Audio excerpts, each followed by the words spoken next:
श्री राम कृष्ण वचनामृत के अगले भाग को प्रारंभ करते हैं। श्री राम कृष्ण कहते हैं, जब फल होता है तब फूल झड़ जाता है, जब भक्ति होती है तब ईश्वर मिलते हैं, तब संध्या आदि कर्म दूर हो जाते हैं। गृहस्थ की बहू के जब लड़का होने वाला होता है तब उसकी सास उसके काम घटा देती है। 9 महीने का गर्भ होने पर फिर घर का काम छूने नहीं देती। फिर संतान पैदा होने पर वह बच्चे को ही गोद में लिए रहती है और उसी की सेवा करती है। फिर उसके लिए कोई काम नहीं रह जाता। ईश्वर प्राप्ति होने पर संध्या आदि कर्म छूट जाते हैं। तुम इस तरह धीमा तिताला बजाते रहोगे तो कैसे काम चलेगा? तीव्र वैराग्य चाहिए। 15 महीने का 1 साल बनाओगे तो क्या होगा? तुम्हारे भीतर मानो बल ही नहीं है, मानो भीगे हुए चिवड़े के समान हो। उठकर कमर कसो थोड़ा। इसलिए मुझे यह गाना नहीं अच्छा लगता। हरी सो लागी रहो रे बाई, तेरी बनत बनत बनी जाई। बनत बनत बनी जाई मुझे सुहाता नहीं है। तीव्र वैराग्य चाहिए। पूछते हो क्यों तीव्र वैराग्य नहीं होता? इसमें रहस्य है। भीतर वासनाएं और सब प्रवृत्तियां हैं। कामार पुकुर में खेतों में पानी लाया जाता है। खेतों के चारों ओर मेंढ बंधी रहती है, इसलिए कि कहीं पानी निकल न जाए। कीच की मेड़ बनाई जाती है और मेड़ के बीच बीच में नालियां कटी रहती हैं। लोग जप तप करते तो हैं, परंतु उनके पीछे वासना रहती है। उसी वासना की नालियों से सब निकल जाया करता है। बंसी से मछली पकड़ी जाती है। बांस तो सीधा ही होता है, परंतु सिरे पर झुका हुआ इसलिए रहता है कि उससे मछली पकड़ी जाए। वासना मछली है, इसलिए मन संसार में झुका हुआ है। वासना के न रहने पर मन की सहज ही ऊर्ध्व गति होती है ईश्वर की ओर। ठीक जैसे तराजू के कांटे। कामिनी कांचन का दबाव है, इसलिए ऊपर का कांटा नीचे के कांटे की बराबरी पर नहीं रहता, इसलिए योग भ्रष्ट हो जाता है। तुमने दीप शिखा देखी है ना? जरा सी हवा के लगने पर चंचल हो जाती है। योगावस्था दीप शिखा की तरह है। जहां हवा नहीं लगती, मन तितर बितर हो रहा है। कुछ चला गया है ढाका, कुछ दिल्ली और कुछ कूच बिहार में है। उस मन को इकट्ठा करना होगा, इकट्ठा करके एक जगह रखना होगा। तुम अगर 16 आने का कपड़ा खरीदो तो कपड़े वाले को 16 आने तुम्हें देने पड़ेंगे या नहीं? कुछ विघ्न के रहने पर फिर योग नहीं हो सकता। टेलीग्राफ के तार में अगर कहीं जरा सा छेद हो जाए तो फिर तार नहीं जा सकता। परंतु संसार में हो तो क्या हुआ? सब कर्मों का फल ईश्वर को समर्पण करना चाहिए। स्वयं किसी फल की कामना न करनी चाहिए। परंतु एक बात है, भक्ति की कामना कामनाओं में नहीं है। भक्ति की कामना भक्ति के लिए प्रार्थना कर सकते हो। भक्ति का तमोगुण लाओ, मां से जोर से कहो। राम प्रसाद एक गाने में कहते हैं, यह माता और पुत्र का मुकदमा है, बड़ी धूम मची है। जब मैं अपने को तेरी गोदी में बैठा लूंगा तब तेरा पिंड छोड़ूंगा।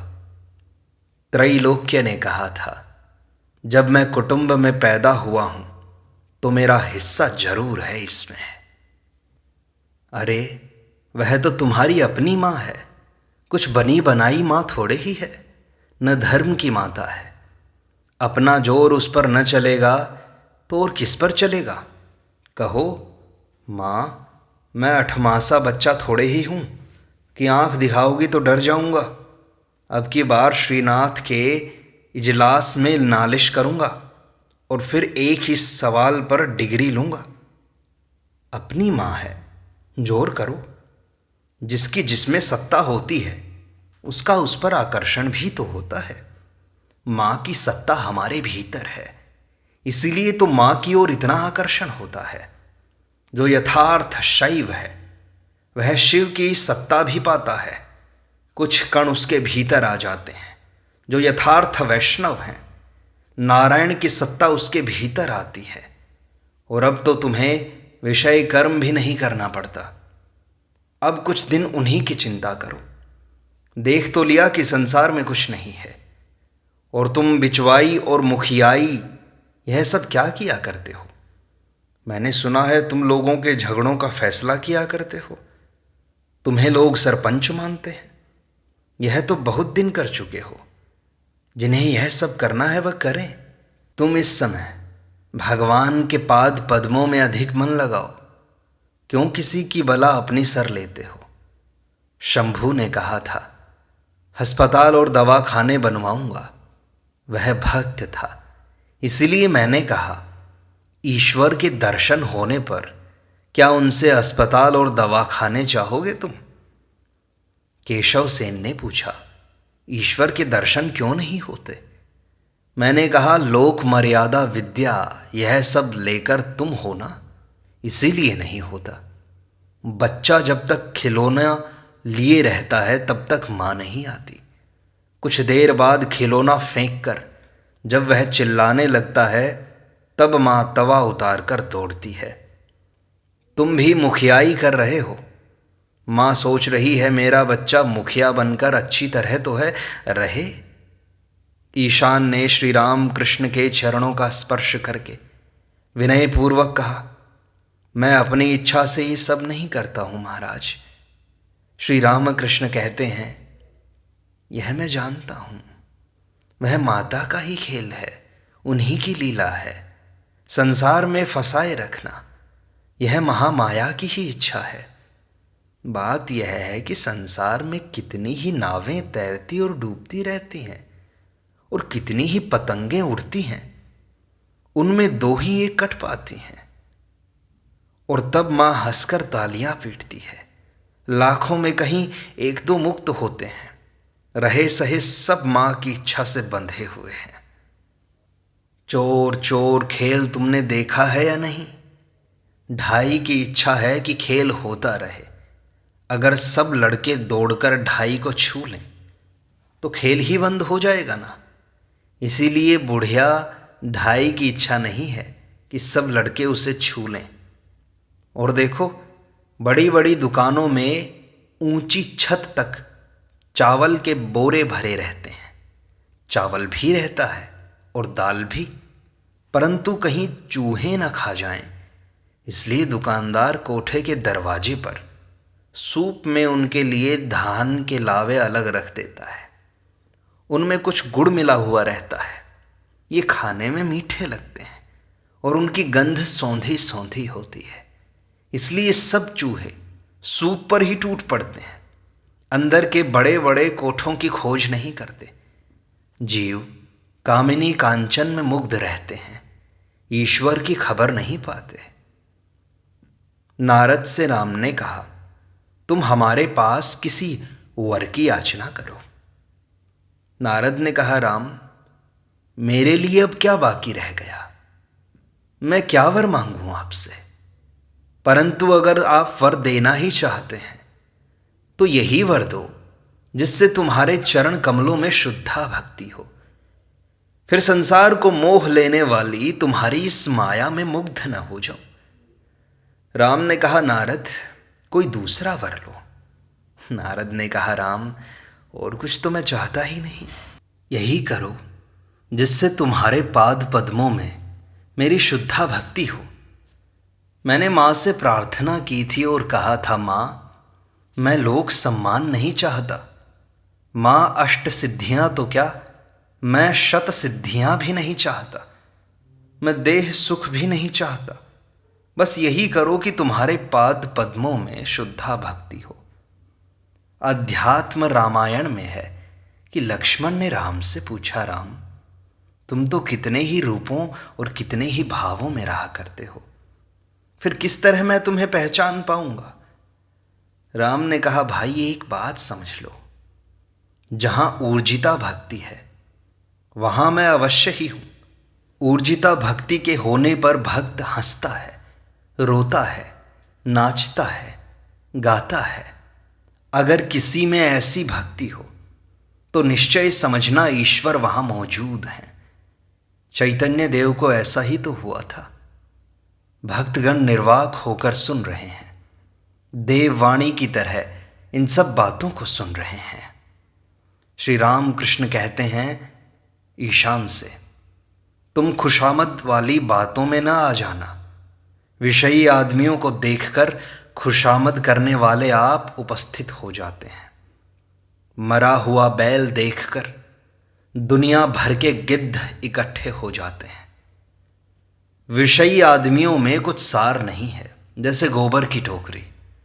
खुशामद करने वाले आकर कहेंगे, आप दानी हैं, बड़े ज्ञानी हैं। इसे बात की बात ही मत समझो, साथ में डंडे भी हैं। यह क्या है? कुछ संसारी ब्राह्मणों और पंडितों को लेकर दिन रात बैठे रहना और उनकी खुशामद सुनना। संसारी आदमी तीन के गुलाम हैं, फिर उनमें सार कैसे रह सकता है? वे बीवी के गुलाम हैं, रुपयों के गुलाम हैं और मालिक के गुलाम हैं। एक आदमी का नाम न लूंगा, उसकी 800 रुपये महीने की तनख्वाह है, परंतु पत्नी का ऐसा गुलाम है कि उसी के इशारे पर उठता बैठता है। और मुखियाई और सरपंची आदि की क्या जरूरत है? दया, परोपकार, यह सब तो बहुत कर लिया। यह सब लोग करते हैं, उनकी दूसरी ही श्रेणी है। तुम्हारे लिए अब तो यह है कि ईश्वर के पाद पद्मों में मन लगाओ। उन्हें पा लेने पर सब कुछ प्राप्त हो जाता है। पहले वे हैं और दया, परोपकार, संसार का उपकार, जीवों का उद्धार उन्हें पा लेने के बाद है। इन सब बातों की चिंता से तुम्हें क्या काम? दूसरे की बला अपने सिर पर क्यों लादते हो? तुम्हें यही हुआ है। कोई सर्वत्यागी तुम्हें यदि यह बतलाए कि ऐसा करो, वैसा करो तो अच्छा है। संसारियों की सलाह से पूरा नहीं पड़ेगा, चाहे वह ब्राह्मण पंडित हो या और कोई। पागल हो जाओ, ईश्वर के प्रेम में पागल हो जाओ। लोग अगर यह समझें कि ईशान इस समय पागल हो गया है, अब यह सब काम नहीं कर सकता, तो फिर वे तुम्हारे पास सरपंच बनाने के लिए ना आएंगे। घंटी वंटी उठाकर फेंक दो, अपना ईशान नाम सार्थक करो बेटा। मां मुझे पागल कर दे, ज्ञान विचार की अब कोई जरूरत नहीं। श्री रामकृष्ण कहते हैं पागल है या अच्छे दिमाग वाला। शिवनाथ ने कहा था ईश्वर की अधिक चिंता करने पर आदमी पागल हो जाता है। मैंने कहा क्या? चेतन की चिंता करके भी क्या कभी कोई अचेतन हो जाता है? वे तो नित्य हैं, शुद्ध और बोध रूप हैं। उन्हीं के ज्ञान से लोगों में ज्ञान है, उन्हीं की चेतना में सब चेतन हो रहा है। उसने कहा साहबों को ऐसा हुआ था, अधिक ईश्वर चिंता करने से वे पागल हो गए थे। हो सकता है वे ऐहिक पदार्थ की चिंता करते रहे होंगे। भावे ते भरल तनु हरल ज्ञान, इसमें जिस ज्ञान के हरने की बात है वह बाह्य ज्ञान है। ईशान श्री राम कृष्ण से कहते हैं आप जो बातें कह रहे हैं वे सब देवी के यहाँ से आती हैं। श्री राम कृष्ण कहते हैं मैं यंत्र हूँ, वे यंत्री हैं। मैं गृह हूँ, वे गृहिणी हैं। मैं रथ हूँ, वे रथी हैं। वे जैसा चलाती हैं मैं वैसा ही चलता हूँ, जैसा कहलाती हैं वैसा ही कहता हूँ। कलिकाल में दूसरी तरह की देववाणी नहीं होती, परंतु बालक या पागल के मुख में देववाणी होती है। देवता बोलते हैं। आदमी कभी गुरु नहीं हो सकते, ईश्वर की इच्छा से ही सब हो रहा है। महापातक, बहुत दिनों के पातक, बहुत दिनों का ज्ञान, यह सब उनकी कृपा होने पर क्षण भर में मिट जाता है। 1000 साल के अंधेरे कमरे में अगर एकाएक उजाला हो तो वह 1000 साल का अंधेरा जरा जरा सा हटता है या एक साथ चला जाता है। आदमी यही कर सकता है कि वह बहुत सी बातें बतला सकता है। अंत में सब ईश्वर के ही हाथ है। वकील कहता है मुझे जो कुछ करना था मैंने कर दिया, अब न्यायाधीश के हाथ की बात है। ब्रह्म तो निष्क्रिय हैं, वे सृष्टि स्थिति प्रलय आदि सब कार्य करते हैं, तब उन्हें आदि शक्ति कहते हैं। उसी आद्या शक्ति को प्रसन्न करना पड़ता है। चंडी में है, जानते हो ना, पहले देवता ने आद्या शक्ति की स्तुति की थी। उनके प्रसन्न होने पर विष्णु की योग निद्रा छूटती है। श्री रामकृष्ण कहते हैं धर्माधर्म का अर्थ क्या है जानते हो? यहां धर्म का तात्पर्य वैधि धर्म से है, जैसे दान श्राद्ध कंगालों को खिलाना, यह सब इसी धर्म को कर्मकांड कहते हैं। यह मार्ग बड़ा कठिन है, निष्काम कर्म करना बड़ा मुश्किल है, इसीलिए भक्ति पथ का आश्रय लेने के लिए कहा गया है। किसी ने अपने घर पर श्राद्ध किया था, बहुत से आदमियों को खिलाया था। एक कसाई काटने के लिए गऊ ले जा रहा था, गऊ काबू में नहीं आ रही थी, कसाई हाँक रहा था। तब उसने सोचा इसके यहाँ श्राद्ध हो रहा है, चलकर कुछ खा लूँ, इस तरह कुछ बल बढ़ जाएगा, तब गऊ को ले जा सकूँगा। अंत में उसने वैसा ही किया, परंतु जब उसने गऊ को काटा तब जिसने श्राद्ध किया था उसे भी गो हत्या का पाप लगा। इसीलिए कहता हूं कर्म कांड से भक्ति मार्ग अच्छा है। श्री रामकृष्ण कहते हैं ईशान को देखा, कहीं कुछ नहीं हुआ। कहते क्या हो कि इसने 5 महीने तक पुरस्चरण किया है, कोई दूसरा होता तो उसमें एक और ही बात पैदा हो गई होती। अधर कहते हैं हम लोगों के सामने उन्हें इतनी बातें कहना अच्छा नहीं हुआ। श्री रामकृष्ण कहते हैं क्यों, क्या हुआ? वह तो जापक है, उसके ऊपर शब्दों का क्या असर पड़ेगा? तुम लोगों के योग और भोग दोनों हैं। अगले दिन श्री रामकृष्ण हरि कथा प्रसंग कहते हैं। वे कहते हैं माँ मुझे कारणानंद नहीं चाहिए, मैं तो सिद्धि पीऊँगा। सिद्धि अर्थात ईश्वर की प्राप्ति, वह अष्ट सिद्धियों की सिद्धि नहीं। उसके लिए तो श्री कृष्ण ने अर्जुन से कहा था भाई, अगर कहीं किसी के पास अष्ट सिद्धियों में से एक भी सिद्धि है तो समझना कि वह मनुष्य मुझे पा नहीं सकता, क्योंकि सिद्धि के रहने पर अहंकार भी रहेगा, और अहंकार के लेश मात्र रहते कोई ईश्वर को पा नहीं सकता। एक प्रकार के मत के अनुसार 4 प्रकार के भक्त होते हैं, प्रवर्तक, साधक, सिद्ध, सिद्ध का सिद्ध। जिसने ईश्वर की आराधना में अभी अभी मन लगाया है वह प्रवर्तकों में है। प्रवर्तक तिलक लगाते हैं, माला पहनते हैं, बाहर बड़ा आचार रखते हैं।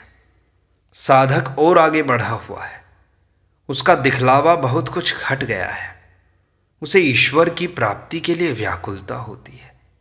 वह आंतरिक भाव से ईश्वर को पुकारता है, उसका नाम लेता है और भीतर से सरल भाव से प्रार्थना करता है। सिद्ध वह है जिसे निश्चयात्मिका बुद्धि हो गई है, जिसने ईश्वर हैं और वे ही सब कुछ कर रहे हैं यह सब देखा है। सिद्धों का सिद्ध वह है जिसने उनसे बातचीत की है, केवल दर्शन ही नहीं। उनमें से किसी ने पिता के भाव से, किसी ने वात्सल्य भाव से, किसी ने मधुर भाव से उनके साथ आलाप भी किया है। लकड़ी में आग अवश्य है, यह विश्वास रखना एक बात है, पर लकड़ी से आग निकालकर रोटी पकाना, खाना, शांति और तृप्ति पाना एक दूसरी बात है। ईश्वरीय अवस्थाओं की इति नहीं की जा सकती, एक से बढ़कर एक अवस्थाएं हैं। एक में दृढ़ रहो, या तो साकार में या निराकार में, तभी ईश्वर प्राप्त होता है, अन्यथा नहीं। दृढ़ होने पर साकारवादी भी ईश्वर को पाएंगे और निराकारवादी भी। मिश्री की डली सीधी तरह से खाओ या टेढ़ी करके, मीठी जरूर लगेगी, परंतु दृढ़ होना होगा, व्याकुल होकर उन्हें पुकारना होगा, तीव्र वैराग्य चाहिए। विषयी मनुष्यों के ईश्वर बस उसी तरह के हैं जैसे घर में चाची और दीदी को लड़ते हुए देखकर उनसे भगवान कसम सुनकर खेलते समय बच्चे भी कहते हैं भगवान कसम। और जैसे कोई शौकीन बाबू पान चबाते हुए हाथ में छड़ी लेकर बगीचे में टहलते हुए एक फूल तोड़कर मित्र से कहते हैं ईश्वर ने कैसा सुंदर फूल बनाया है। विषयी मनुष्यों का यह भाव क्षणिक है, जैसे तपे हुए लोहे पर पानी के छींटे। एक पर ही दृढ़ता होनी चाहिए। डूबो, बिना डुबकी लगाए समुद्र के भीतर के रत्न नहीं मिलते। पानी के ऊपर केवल उतराते रहने से ही रत्न नहीं मिलता। यह कहकर श्री राम कृष्ण जिस गाने से केशव आदि भक्तों का मन मोह लेते थे वही गाना गाया। उसी मधुर कंठ से गाने लगे। सबके हृदय में एक अत्यंत पवित्र स्वर्गीय आनंद की धारा बहने लगी। गाने का भाव यह है, ऐ मेरे मन, रूप के समुद्र में तू डूब जा। तलातल और पाताल तक तू अगर उसकी खोज करता रहेगा तो वह प्रेम रत्न तुझे अवश्य प्राप्त होगा, अवश्य प्राप्त होगा।